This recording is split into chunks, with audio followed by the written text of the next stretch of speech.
Hello friends. सबसे पहले मैं आपसे माफ़ी चाहूँगा कि इतने टाइम तक वीडियो नहीं आ पाई। रीज़न ये था कि मेरा एक्सीडेंट हो गया था पतंग के मांझे से, जो चाइनीज़ मांझा आता है आजकल। गवर्नमेंट को मुझे नहीं मालूम कि ये अभी बैन है या नहीं, पर ये ज़रूर बैन होना चाहिए। काफ़ी इसमें डीप कट आ गया था, काफ़ी चिड़िया वगैरह, कबूतर वगैरह भी उसमें जब पतंगें उड़ती हैं काफ़ी सारी तो वो उसमें उलझ जाते हैं, काफ़ी उनकी दर्दनाक मौत भी हो जाती है। अभी कुछ टाइम पहले भी एक वीडियो वायरल हो रहा था, बट हाँ अब मैं ठीक हूँ। पर इस पर हमें फिर भी विचार करना चाहिए। मैं उन लोगों से गुजारिश करूँगा कि थोड़े से अपने कुछ फ़ायदे के लिए ऐसा नहीं करना चाहिए। तो ठीक है, तो अब हम अपने मेन टॉपिक पर आते हैं। आज हम बात करने वाले हैं एक पैटर्न के बारे में जो काफ़ी इम्पॉर्टेंट रोल प्ले करता है पावर बीआई विजुलाइजेशन के लिए और एनालाइज करने के लिए डेटा को। तो एक हमारा है परसेंटेज जो हम यूज़ करते हैं नॉर्मली, और इसके साथ एक हमारा क्यूमुलेटिव टोटल। इस तरह से कई पैटर्न्स हैं जो नॉर्मली इसमें यूज़ होते हैं। इसकी पूरी सीरीज़ लेके आ रहा हूँ, आप वीडियो बाई वीडियो उसमें देख पाएंगे। तो आज जो हमारा टॉपिक है हम लेने वाले हैं क्यूमुलेटिव टोटल। ये हम कब मेनली यूज़ करते हैं, जब काफ़ी हमारे पास ट्रांजेक्शन वाइज डेटा होता है, तो उस ट्रांजेक्शन वाइज डेटा का हमें सम देखना होता है बाय द पीरियड। जैसे हम सेल्स देखना चाहते हैं, सेल्स ऑर्डर देखना चाहते हैं इस मंथ के, तो वो अब तक के टोटल आते रहेंगे कि टाइम बाय टाइम जो है। जैसे हम कह सकते हैं कि इस मंथ सितंबर मंथ का हम क्युमुलेटिव टोटल जानना चाहते हैं, तो वो 1 सितंबर से अभी 5 सितंबर तक होगा और ये बढ़ता जाएगा। तो ईयरली ये होता है, ये बढ़ता जाता है। इस तरह से आपने कोविड का जो डेटा भी एनालाइज किया होगा, तो उसमें क्या देखा होगा कि उसमें दिखाते हैं कि अब तक इतने केसेस हो चुके हैं, अब तक इंडिया में से इतने केसेस हो चुके हैं, नंबर ऑफ केसेस जो हैं बढ़ रहे हैं। तो वो जो जिस पैटर्न के हिसाब से वो दिखाया जाता है उसे हम कुमुलेटिव बोलते हैं। कुमुलेटिव का मतलब होता है समीशन, यानी सम करना उस किसी चीज़ को, तो वैल्यूज़ प्लस होती जाती हैं। तो अगर हम इससे कोई एक लाइन चार्ट पर बनाएंगे तो वो लाइन बढ़ते हुए इसमें ग्राफ में दिखाई देगा, इस तरह से बढ़ेंगी। और जब वो खत्म हो जाएगा कि बढ़ना बंद हो जाएगा, तो वो ग्राफ कभी नीचे नहीं आता। कुमुलेटिव टोटल का ग्राफ कभी नीचे नहीं आता, वो हम एक बार लाइन सीधी लाइन आ जाती है उसमें। तो जब हम कहते हैं कि कर्व जो है फ्लैटन हो जाता है, कहते हैं जब फर्स्ट वेव सेकंड वेव जो है इसी में देखने को आती है कि जैसे वो ग्राफ बढ़ता है तो एकदम से तेजी से बढ़ता है, तो उसे हम बोलते हैं फर्स्ट वेव। फिर वो नीचे नहीं आएगा, वो सीधा बढ़ जाएगा, क्योंकि वो उतनी वैल्यूज तो हो चुकी है उसके अंदर से। तो अब जब उसमें दोबारा से वैल्यू अचानक से बढ़ेंगी तो अचानक से ग्राफ ऊपर को बढ़ जाएगा, ठीक है। तो उसे हम बोलेंगे सेकंड वेव। तो जो ये जो एनालिसिस है इसे हम बोलते हैं क्युमुलेटिव टोटल एनालिसिस, ठीक है। सबसे पहले हम एक्सेल पर जाते हैं और देखते हैं कि एक्सेल पर हम इसे कैसे निकाल सकते हैं। फिर पावर बीआई में वापस आएंगे और फिर पावर बीआई की अप्रोच देखेंगे, क्योंकि यहाँ पर बिल्कुल डिफरेंट अप्रोच होने वाली है पावर बीआई के लिए और एक्सेल के लिए। तो सबसे पहले एक्सेल में चलते हैं और समझते हैं कि क्या है ये।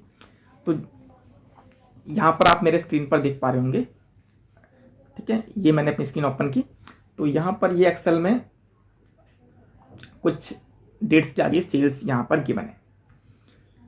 तो मुझे इसका कुमुलेटिव निकालना है। तो कुमुलेटिव क्या होगा, यहाँ पर फर्स्ट डे में तो वही सेल्स रहेगी मेरी, ये जो सेल्स है। सेकंड डेज में सेकंड डे की सेल प्लस फर्स्ट डे की सेल, ये कुछ इस तरह से पैटर्न बनेगा। अब इसी वैल्यू को अगर हम ड्रैग कर ले नीचे तक, तो ये इसका कुमुलेटिव टोटल है। इन शॉर्ट में हम ये कह सकते हैं कि अगर हम 7 तारीख का कुमुलेटिव देखना चाहते हैं तो वो होगा 7 तारीख से लेकर के 1 तारीख तक की सेल, जो मैंने अभी ग्रीन किया है। ये इसका सम करते हैं तो ये है हमारा 1253, तो उसके आगे ये 1253 ही लिखा हुआ है, ठीक है। यानी कि हर डे करंट डेट और उससे पहले की डेट जो है ऐड होती जाएगी। पावर बीआई में ये अप्रोच जो है बिल्कुल डिफरेंट होता है। सबसे पहले इसका हम वो एक ग्राफ बना के देख लेते हैं, जो मैं आपको समझाने की कोशिश कर रहा था। तो ठीक है, तो हम यहाँ पर एक सिंपल फटाफट से लाइन चार्ट बना लेते हैं, ठीक है। ये लाइन चार्ट बन चुका है। तो देखिए जो नीचे ब्लू लाइन है वो नॉर्मल सेल्स है जो दिखाई दे रहा है। अब कुमुलेटिव टोटल देखिए, ये कभी नीचे नहीं आ रहा है, ये बस बढ़ता जा रहा है, ठीक है। तो ये जो है हमारा इस फिगर से आ रहा है। ये 2844, ये 2898।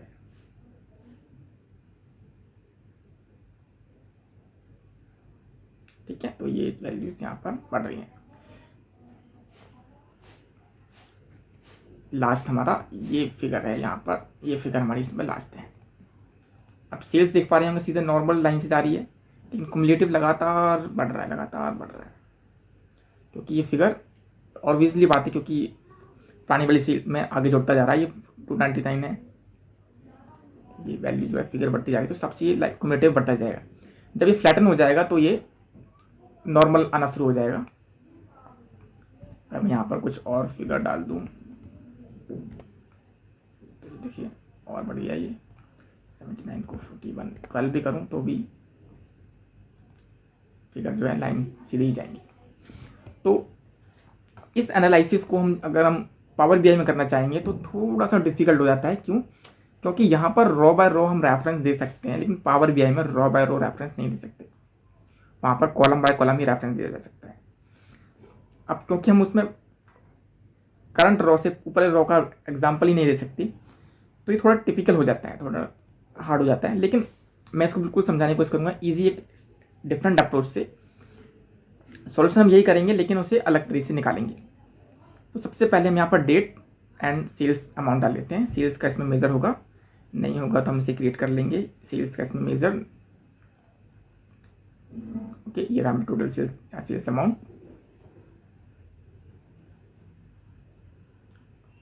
ये नहीं है हमारा सेल्स मेजर, ये होगा मेरा सेल्स मेजर। ये भी मेरा सेल्स मेजर नहीं है, सेकंड देख लेते हैं क्या है ये। समएक्स, ओ सबसे पहले देखते हैं रीजन क्यों नहीं आ रहा, क्योंकि यहाँ पर डेट टेबल जो है कनेक्ट ही नहीं है। मैं इसका पहले रिलेशनशिप क्रिएट कर लेता हूँ सेल्स के साथ। तो ऑर्डर डेट से बना लेते हैं हम इसको, ऑर्डर डेट को कनेक्ट कर देते हैं डेट से। ठीक है, ये रिलेशनशिप बन गई 1 to many, ये आपको पता ही होगा पहले, ऑब्वियसली बात है। तो अब ये टोटल सेल्स वाला जो मेजर है इसे हटाकर देखिए, ये आपको क्लियर दिख रहा होगा।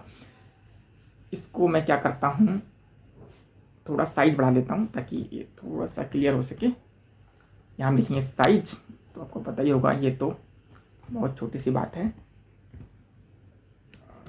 मैं इसको 16 कर लेता हूँ। ठीक है, अब ये क्लियर दिख रहा होगा। ठीक है, ओके। अब मुझे इसका कुमुलेटिव टोटल का मेजर निकालना है। अब क्योंकि यहाँ पर मैं ऊपर वाले रो का रेफरेंस नहीं दे सकता हूँ, तो मुझे एक डिफरेंट अप्रोच से करना पड़ेगा। ठीक है, देखिए सबसे पहले एक्सेल में आते हैं। यहाँ पर ऊपर वाले रो को ऊपर वाले कुमुलेटिव टोटल को जोड़ने के बजाय एक और रेफरेंस यहाँ पर मैंने दिया था कि 7 जनवरी का जो कुमुलेटिव टोटल होगा वो क्या होगा, वो होगा 7 जनवरी की सेल प्लस उससे पहले की सभी सेल्स।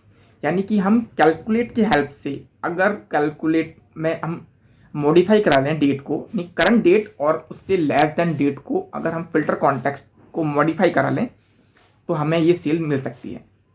सेम केस में 11 जैन के लिए भी यही बिल्कुल ठीक रहेगा कि 11 जनवरी को जो हमें सेल चाहिए कुमुलेटिव की, वो होगी 11 जनवरी की सेल एंड लेस देन 11 जनवरी की सेल।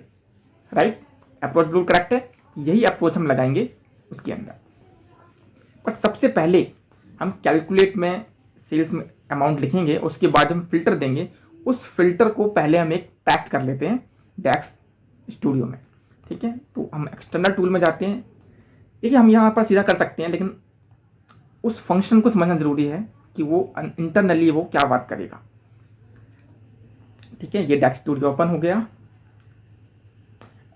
इसके बारे में और जानना चाहते हो तो प्लेलिस्ट में आपको सीरीज मिल जाएगी। तो यहाँ पर अब मुझे वो कंडीशन लिखनी है। तो मॉडल यहाँ कनेक्टेड ही है। सबसे पहले यहाँ लिखते हैं इवेल्युएट, जो कि पता ही होगा, मैं बार बार यहाँ पर रिपीट नहीं करूँगा। तो अब मुझे फिल्टर कंडीशन लिखनी है वो, क्योंकि मुझे यहाँ पर डेट टेबल का काम है। तो सबसे पहले मैं डेट टेबल को यहाँ पर ले लेता हूँ। यहाँ पर देख लेते हैं डेट टेबल का डेट का यहाँ वर्क है मुझे। ठीक है, ये टेबल चाहिए। अब इस टेबल को मुझे, तो इसमें अब हमें से फिल्टर करना है करंट डेट और लेस देन की डेट से। तो उसके लिए मुझे पूरी डेट टेबल पहले एक्सेस करनी है, क्योंकि अगर कहीं फिल्टर कॉन्टेक्स्ट में डेट वगैरह का लगा हुआ है तो पूरी डेट टेबल मेरे पास नहीं आएगी। तो इसके लिए सबसे पहले मुझे यहाँ पर इस टेबल को ऑल कर लेता हूँ। ठीक है, इसे ऑल कर लेता हूँ। अभी मैं फिल्टर हटा रहा हूँ यहाँ से, मैं अभी दिखाता हूँ कि अभी इसका क्या रिजल्ट आता है। ठीक है, इसे मैंने रन किया तो इसमें सभी डेट्स आ गई। ठीक है, अब मैं इसे फिल्टर कर रहा हूँ। अब मुझे फिल्टर आर्गुमेंट देना है, और जो फिल्टर है वो है डेट टेबल की डेट। ओके, डेट टेबल की डेट लेस देन हो और इक्वल टू हो करंट डेट। अब करंट डेट निकालने के लिए मुझे यहाँ लगाना होगा मैक्स फंक्शन, क्योंकि मैक्स फंक्शन नहीं, हम हाँ लास्ट, कुछ लोग लास्ट डेट कह सकते हैं कि लास्ट डेट लगा लेते हैं, पर लास्ट डेट हम यहाँ नहीं लगाएंगे। Last date current filter context के हिसाब से नहीं चलता, यहाँ पर मैक्स जो है करंट फिल्टर कॉन्टेक्स्ट के हिसाब से चल जाएगा। कुछ और सिमिलरिटी हो सकती है, क्योंकि करंट मैक्स लगाएंगे, अगर हमने यहाँ पर लास्ट डेट लगाया तो वो उस टेबल के अंदर रह जाएगा, उससे बाहर नहीं जा पाएगा डेट टेबल के फॉर्मूले से। ठीक है, इस बारे में हम बाद में डिस्कस करेंगे किसी दूसरी वीडियो में। अभी हम इतना समझते हैं कि अभी हमें मैक्स लगाना है, क्योंकि मैक्स एक ऐसा फंक्शन है जो करंट फिल्टर कॉन्टेक्स्ट में जा सकता है बाहर।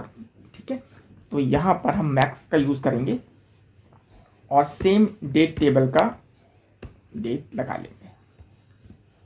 इस तरह से बंद हो गया, ये इस तरह से फिल्टर बंद हो गया। अभी मैं इसे रन करूंगा तो अभी कुछ नहीं आएगा, साइड आएगी, क्योंकि यहाँ पर करंट फिल्टर कॉन्टेक्स्ट यहाँ जैसे कुछ चीज़ नहीं है। बट इस फंक्शन को अगर मैं कैलकुलेट में बंद कर दूं, वहां पर बाहर जा करके, अगर हम यहाँ पे एग्जांपल के लिए कोई और डेट ले लेंगे तो यहाँ पर वो डेट आ जाएगी। जैसे मान लीजिए एग्जांपल के लिए मैं आपको बता दूं, अगर मैं यहाँ पर वेरिएबल क्रिएट करूं,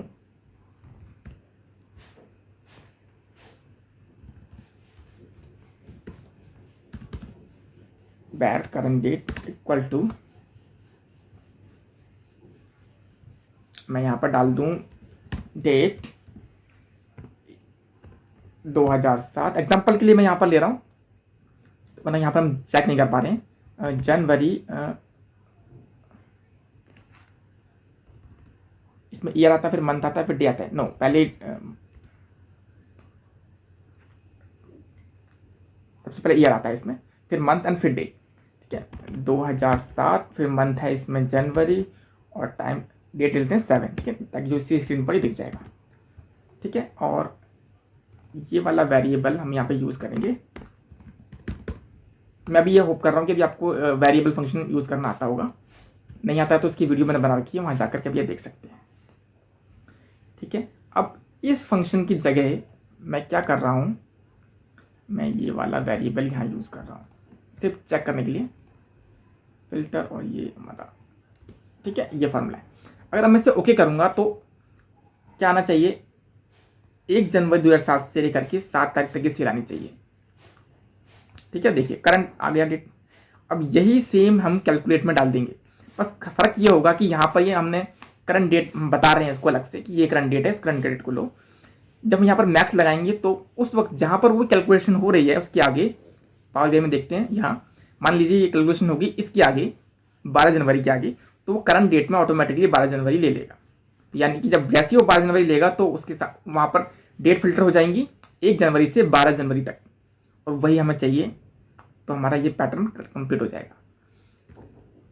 तो वापस आते हैं, इस पैटर्न को वैसे ही वापस कर देते हैं। इसे हम यहाँ पे कॉपी करते हैं और इसकी जगह हम डालते हैं मैक्स, वही फॉर्मूला वापस। ओके, इस फॉर्मूले को कॉपी करेंगे, ऊपर की जरूरत नहीं है हमें, यहाँ पर नीचे में फिल्टर टेबल ही चाहिए होती है। अब वापस आते हैं यहाँ पर, यहाँ जाने क्रिएट करेंगे हम एक न्यू मेजर। ठीक है, ये हो गया मेरा मेजर क्रिएट। यहाँ पर मैं लिख रहा हूँ cumulative sales total. Okay, calculate का तो बारे में हम पढ़ ही चुके हैं, सुपर पावर है ही उसके पास। अब हम सेल्स अमाउंट लिख रहे हैं। अब कैलकुलेट के फिल्टर में हम जो डालेंगे वो वाली डेट्स जो है करंट फिल्टर कॉन्टेक्स्ट को रिप्लेस कर देंगी। अभी जो सेल्स निकल रही है वो सभी डेट्स के आगे जो निकल रही है करंट फिल्टर कॉन्टेक्स्ट है, मतलब वहां पर अगर 11 जनवरी की बात करें हम, तो 11 जनवरी के आगे जो सेल्स निकल रही है वो सिर्फ 11 जनवरी की है। उस जगह हम क्या करेंगे, जो हमारा फॉर्मूले ने आंसर दिया है वो उस वक्त उसको रिप्लेस कर देगा 11 जनवरी, 1 जनवरी से लेकर के 11 जनवरी की वाली सेल जो है रिप्लेस कर दी जाएगी 11 जनवरी वाले दिन। ठीक है, थोड़ा कंफ्यूजन हो गया, थोड़ा इजी करता हूँ। जैसे मान लीजिए हम 10 जनवरी पर हैं और 10 जनवरी की सेल यहाँ कुछ आ रही है, वहां पर 10 जनवरी का फिल्टर है, मान लीजिए सिंपल फिल्टर है 10 जनवरी का। अब उस जगह पर हमने फॉर्मूला चेक किया कि वो फॉर्मूला क्या करेगा फिल्टर वाला, 10 जनवरी की जगह 1 जनवरी से 10 जनवरी की डेट्स ले आएगा। करेक्ट, यानी कि करंट डेट जो भी हो उसकी उससे पहले की डेट लेके आनी है उसको, वो फिर कैलकुलेट द्वारा उसको रिप्लेस कर दी जाएगी। तो यहां अगर मैं इसको पेस्ट कर दूं और फिर बंद कर दूं कैलकुलेट, तो कैलकुलेट जो है उस डेट्स को रिप्लेस करवा देगा। देखते हैं, ओके किया, इस मेजर को मैं यहां डाल रहा हूं। ओके, यहां पर अब ये निकल चुका है। सबसे नीचे वाली वैल्यू को देखते हैं, बिल्कुल करेक्ट, वो जो है यहां तक आ रहा है टोटल। इन सबका टोटल क्या है 42,400। एक्चुअली मैं यहाँ इसका टोटल गलत माना है, क्योंकि कुमुलेटिव सब ये सबका सम कर रहे हैं। इसका फाइनल आंसर होगा ये, यानी कि यहाँ पर सबसे लास्ट वाली फिगर देखते हैं हम, सबसे लास्ट वाली फिगर करेक्ट। ठीक है, अब सबसे लास्ट वाली फिगर देखिए जहाँ पर लास्ट में सेल है 42,19,917.9, वही यहाँ पर इसका टोटल है। अब सिंपल के लिए हम यहाँ पर कैलकुलेटर ओपन करते हैं। अब कोई भी एक डेट लेते हैं, मान लीजिए यहाँ पर डेट लेते हैं 5 जनवरी। ओके, यहाँ पर 53,143 आ रहा है, ये जो ऊपर की 4 फिगर का टोटल है। ठीक है, सबसे पहले करते हैं 34 480 478, करेक्ट है, नो करेक्ट नहीं है, 34,487.70। ठीक है, इसमें हमने ऐड किया 12,760 प्लस 35। ठीक है, सेकंड अमाउंट यही है, correct, same second amount correct है। अब इसी में हम जोड़ते हैं थर्ड फिगर 646.82। ठीक है, अब ये आगे फिगर मैच कर गई। ठीक है, तो देखा आपने कितना इजी है, इस टेक्निक से हम क्युमुलेटिव टोटल निकाल सकते हैं। सबसे ज़्यादा यूजफुल है, हाँ पता है, ये एक बार में समझ में नहीं आता है, इसके लिए आपको वीडियो 2-3 बार देखनी पड़ेगी और खुद इस फाइल को डाउनलोड करके, ये मॉडल तो आपके पास होगा ही, आप इसकी प्रैक्टिस करेंगे, जितनी ही प्रैक्टिस करेंगे उतना ही ईजी रहेगा। मैं प्रैक्टिस नहीं करूँ तो मुझे भी ये सब मैं भूल जाता हूँ। ठीक है, तो इसलिए प्रैक्टिस इंपॉर्टेंट है। ठीक है, अगर आपको वीडियो पसंद आई है तो प्लीज़ लाइक कीजिए, अपने दोस्तों के साथ शेयर भी कीजिए, और प्लीज़ कमेंट जो है आप मुझे, मैंने कई बार देखा स्टूडेंट्स मुझे पर्सनल व्हाट्सएप मैसेज पर भी कमेंट कर देते हैं, पर मैं आपसे रिक्वेस्ट करूँगा प्लीज़ इसी वीडियो पर कमेंट कीजिए ताकि वीडियो थोड़ा पुश हो, ताकि मैं इसी तरह से मैं मोटिवेट हूँ और इस तरह की वीडियो ला सकूँ। ठीक है, थैंक यू।